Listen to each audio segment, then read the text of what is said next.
Before you speak, ask yourself these four questions. Is it kind? Is it necessary? Is it true? Does it improve upon silence? Is it based on my feeling? Is it based on what someone said? Is it based on my own experience? Is it based on what I have made myself believe?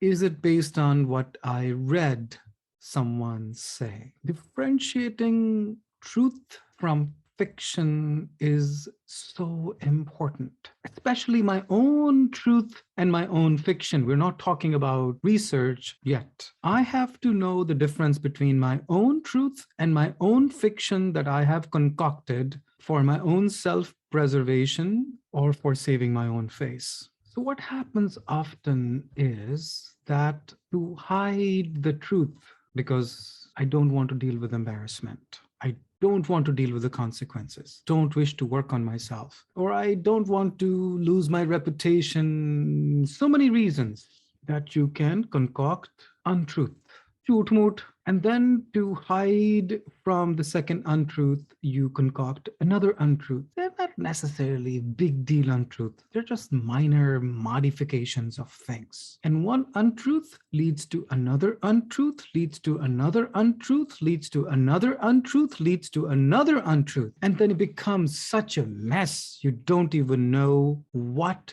is the real truth here. What was the real problem that I was trying to run away from, hide, or not deal with? I have to ask myself, is it true? Only to me. I have to be truthful to myself. Forget about being true to other people. Am I true to myself? Do I know what the real truth is? And sometimes that is sufficient. Number one, is it kind? When I speak something, what will be the effect of that on the other person? It may be truthful, but is it kind? How will that make the other person feel?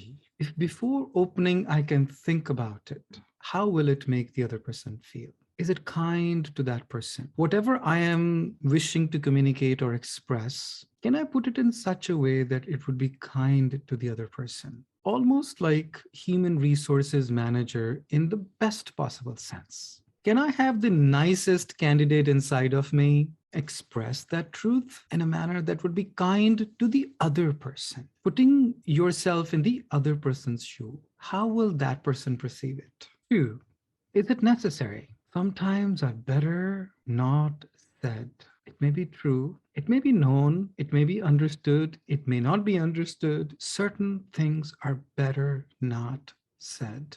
I have to ask myself, is it necessary? And if it is necessary, it may be hard. Maybe no one else is saying it. Maybe it is not popular. Maybe I will be the bearer of expressing or sharing that information. Maybe I will become less popular. I have to ask myself, is it necessary? Sometimes you have to be the whistleblower. Do that in the kindest possible way, the most loving way, without distorting the truth. Fourth, before I say something, will it improve upon the silence?